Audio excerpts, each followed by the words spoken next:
بسم اللہ الرحمن الرحیم۔ ویڈیو دیکھنے والے معزز ناظرین کو میرا السلام علیکم۔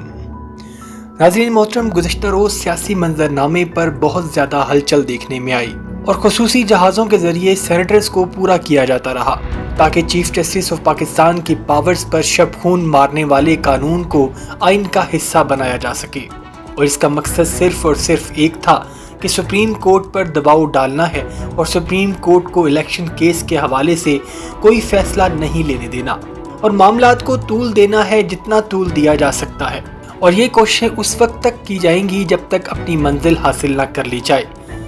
یہی کہ اس ملک میں الیکشنز کسی بھی حال میں نہیں ہونے دینی چاہیے۔ اس کی وجہ یہ ہے کہ اگر الیکشنز ہو گئے تو پھر 14 جماعتی اتحاد یا 16 جماعتی اتحاد ہو، 1 ورسز all والی کیفیت بن جائے گی،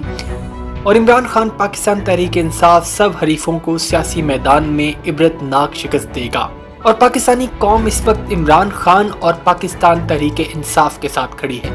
عوام اس وقت سیاسی میدان میں کوئی اور نام سننا پسند ہی نہیں کر رہی، اس کے باوجود کہ ان کو مفت آٹا مل رہا ہے، لیکن عوام مفت آٹا بھی لے رہی ہے اور ساتھ ہی ساتھ یہ بھی کہہ رہی ہے کہ ووٹ تو صرف اور صرف عمران خان کا ہے، اور مفت 10 کلو آٹے کے تھیلے کے بدلے میں عوام کی زندگیوں سے کھیلا جا رہا ہے، اور ایک 10 کلو کے آٹے کے تھیلے نے 6 غریب لوگوں کی اب تک جان لے لی ہے، اور سپریم کورٹ میں قائم لارجر بینچ اعلیٰ عدلیہ اس غریب عوام کے لیے امید کی آخری کرن ہے، اور اس عوامی امید کی آخری کرن کو بھی بجھانے کے لیے سر توڑ کوششیں کی جا رہی ہیں، اور یہ سارا کا سارا 1997 کا اسکرپٹ دہرایا جا رہا ہے جو پہلے پاکستان میں ڈرامہ کیا جا چکا ہے، اور جب مسلم لیگ نون نے اپنا فیصلہ منوانے کے لیے سپریم کورٹ پر ہی چڑھائی کر دی تھی، اور آج بھی وہی کردار ہیں، وہی مقاصد ہیں، لیکن وقت اب تبدیل ہو گیا ہے، اور اس معاملے میں چیف جسٹس عمر عطا بندیال صاحب کو چیف جسٹس افتخار چودھری بنانے کی کوشش کی جا رہی ہے، اور اب ان کو جسٹس سجاد علی شاہ کی طرح ہٹانے کی کوششیں جاری ہیں، اور کورٹ کے اندر ہی بغاوت کروانے کی کوشش کی جا رہی ہے، جس کی ایک مثال آپ نے اختلافی نوٹ کے طور پر دیکھ لی ہے، اور یہ سب کچھ پرانے 1997 کے گھسے پٹے اسکرپٹ کے اوپر دوبارہ کارروائی کی جا رہی ہے، اور حکمران بھی وہی ہیں اور ان کے مذموم مقاصد بھی وہی ہیں کہ یہ لوگ ملک کی اعلیٰ عدلیہ پر شب خون مارنے کے لیے تیار بیٹھے ہیں، لیکن chief justice of Pakistan Umar Ata Bandial آئین پاکستان کے تحفظ کے لیے ڈٹ گئے ہیں اور دلیری کا مظاہرہ کر رہے ہیں، اور وہ آئین کے تحفظ کے لیے سر دھڑ کی بازی لگا رہے ہیں، اور ان کی پوری کوشش ہے کہ کسی بھی طریقے سے آئین پاکستان بھی محفوظ رہے اور جمہوریت کا سفر بھی چلتا رہے، اور کسی کو بھی آئین پر شب خون مارنے کی ہمت نہ ہو، اور اگر انہوں نے سرنڈر کرنا ہوتا اور مکمکہ کرنا ہوتا تو وہ کب کے کر چکے ہوتے۔ وہ پاکستان کے آئین و قانون کے ساتھ کھڑے ہیں، اور جو انہوں نے سو موٹو ایکشن لیا وہ جائز تھا، کیونکہ آئین و قانون کی اگر دھجیاں اڑائی جائیں گی تو ملک کی سب سے بڑی عدالت اگر آواز نہیں اٹھائے گی تو کون اٹھائے گا۔ لیکن اس سلسلے میں چیف جسٹس عمر عطا بندیال صاحب کو بہت سارے پیغامات بھی بھجوائے جا چکے ہیں، لیکن انہوں نے ہر قسم کے پیغامات کو رد کر دیا ہے، اور انہوں نے اپنی آئینی اور قانونی ذمہ داری پوری کرنے کا فیصلہ کر لیا ہے،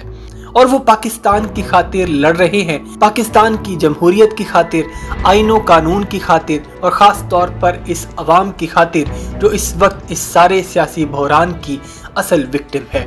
جس کی اب بری سے بدتر حالت ہو چکی ہے، اور سیاستدانوں کی اس لڑائی میں، اس خود غرضی میں عوام پس کر رہ گئے ہیں۔ لیکن پاکستان کو اس وقت بنانا ریپبلک بنانے کی پوری کوشش کی جا رہی ہے، اور وہ اس لیے بنایا جا رہا ہے کہ ان کو پتا ہے کہ اگر الیکشنز ہو جاتے ہیں تو پھر ہمارا صفایا ہو جائے گا، کیونکہ عوام ایک واضح اکثریت کے ساتھ عمران خان کے ساتھ کھڑی ہوئی ہے، اور اب انہوں نے یہ بات اپنی انا پہ لے لی ہے کہ اگر ہماری سیاسی قبر بن چکی ہے تو ہم کسی کو بھی عوام کی خواہشات کے مطابق پاکستان پر حکومت نہیں کرنے دیں گے۔ ان کا بغض عمران خان اب کھل کر سامنے آ چکا ہے، ان کو صرف اور صرف حق حکمرانی وہی پسند ہے اور ہمیشہ سے پسند رہا ہے جب اقتدار پلیٹ میں رکھ کر ڈیل کے ذریعے ان کو دیا جاتا رہا ہے۔ جیسے نواز شریف ایک نوجوان تھا جس کو سیاست کا کچھ عطا پتہ نہیں تھا، ایک دن وہ ماڈل ٹاؤن میں کرکٹ کھیل رہا تھا، جنرل جیلانی نے ان کو بلایا اور کہا کہ اگر آپ کو پنجاب کا سی ایم بنا دیا جائے تو کیسا رہے گا۔ تو اس طرح نواز شریف صاحب گھر بیٹھے اقتدار کے مزے لوٹنے لگ گئے، اور پھر ایسے جونک کی طرح پاکستان کو چمٹے کہ ان کی نسلیں بھی عوام پر حکمرانی کے لیے تیار ہو چکی ہیں۔ لیکن عوام آج بھی مر رہی ہے اور آٹے کے ایک تھیلے کی خاطر لائنوں میں لگ کر اپنی جانیں دے رہی ہے۔ 3 خصوصی پروازوں کے ذریعے سینیٹرز کو پورا کیا گیا اور نمبرز پورے کیے گئے تاکہ بل پاس کروانے میں نمبر کم نہ ہو جائیں۔ ناراض سینیٹرز کو بھی راضی کیا گیا اور آج ہی اس بل کو منظور کروا کر ایوان صدر بھی بھیج دیا گیا، اور ہو سکتا ہے کہ یہ کل ہی پاکستان کے آئین کا حصہ بن جائے اور بطور قانون نافذ العمل ہو جائے۔ اور رہ گئی اختلافی نوٹ کی بات، تو اس کو بھی بے ہنگم طریقے سے ایکسپلائٹ کرنے کی کوششیں کی جاری ہیں۔ حالانکہ جب سے عدالتیں قائم ہوئی ہیں اختلافی نوٹ ہسٹری کا حصہ رہے ہیں، لیکن جب فیصلہ آپ کی مرضی کا نہیں ہوتا تو پھر اس اختلافی نوٹ کو ہوا دی جاتی ہے اور سیاست کی جاتی ہے۔ اور جسٹس امین الدین جو الیکشنز پنجاب اسمبلی اور کے پی کے اسمبلی کیس کا لارجر بینچ کا حصہ بھی تھے، وہ اس کیس کی پروسیڈنگ سے علیحدہ ہو گئے ہیں، اور اس طرح سے لارجر بینچ ٹوٹ گیا ہے۔ اور اس کے بعد پی ڈی ایم حکومت کے نمائندے جو تھے وہ سپریم کورٹ کے اندر بہت خوش دکھائی دیتے رہے۔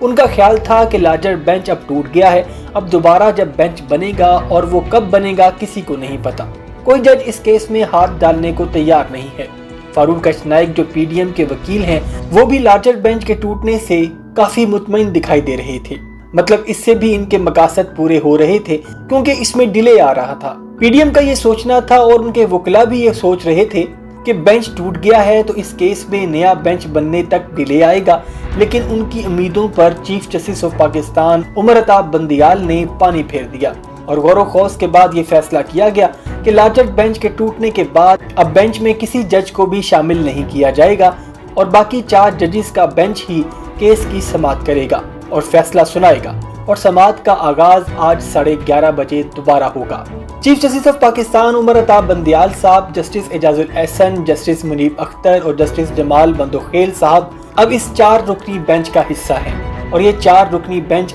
آج 11:30 بجے الیکشن کیس کی سماعت کرے گا۔ اور ساتھ ہی ساتھ پی ڈی ایم حکومت کی یہ کوشش ہوگی کہ صدر پاکستان بھی نئے قانون پر دستخط کر دیں، کیونکہ جیسے ہی دستخط ہو جائیں گے تو پھر سپریم کورٹ کو کہا جائے گا کہ نئے قوانین کے مطابق کورٹ کو چلانا چاہیے۔ لیکن آپ کو میں یہ بات کلیئر کر دوں کہ جو 184 کے مطابق جو پٹیشن الیکشن کے حوالے سے دائر کی گئی ہے، یہ کیس سو موٹو نہیں ہے۔ اگر صدر پاکستان سمری کے اوپر دستخط کر بھی دیتے ہیں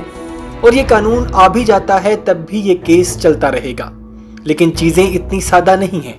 اس میں پی ڈی ایم کے وکلا حضرات اپنی بھرپور کوشش کریں گے کہ اس کا امپیکٹ اس کیس کے اوپر بھی ڈال دیا جائے، اور ان پی ڈی ایم جماعتوں کو یہ پتا ہے کہ ہم الیکشن سے نہیں بھاگ سکتے، اور سپریم کورٹ آج نہیں تو کل الیکشنز کا آرڈر دے گی، اور ان کو الیکشنز ہر صورت کروانے پڑیں گے۔ اب یہ کر یہ رہے ہیں کہ انہوں نے اعلیٰ عدلیہ اور چیف جسٹس کو مینج کرنے کی کوشش کی ہے، لیکن وہ ان کی باتوں میں نہیں آئے، اور وہ پاکستان کے آئین و قانون کے ساتھ کھڑے رہے، اور وہ کہتے ہیں کہ آئیں اوپن کورٹ کے اندر اپنے آرگومنٹ کریں اور آئین و قانون کے مطابق جو بھی راستے نکلیں گے ان کے تحت آگے بڑھیں اور ملک میں ایک سیاسی مستقبل کو بھی آگے بڑھائیں۔ پی ڈی ایم کے لیے مسئلہ یہ ہے کہ پاکستان تحریک انصاف پاکستان کی مقبول ترین جماعت بن چکی ہے، اور عمران خان صاحب پاکستان کے مقبول ترین لیڈر، اور اس وقت یہ مقبولیت ہی پی ڈی ایم جماعتوں کے لیے سب سے بڑا چیلنج ہے۔ ابھی تک کے لیے اتنا ہی، ملتے ہیں اگلی ایک نئی اپڈیٹڈ ویڈیو میں۔ اپنا بہت سا خیال رکھیے گا اور چینل کو سبسکرائب کرنا مت بھولیے گا۔ اللہ حافظ۔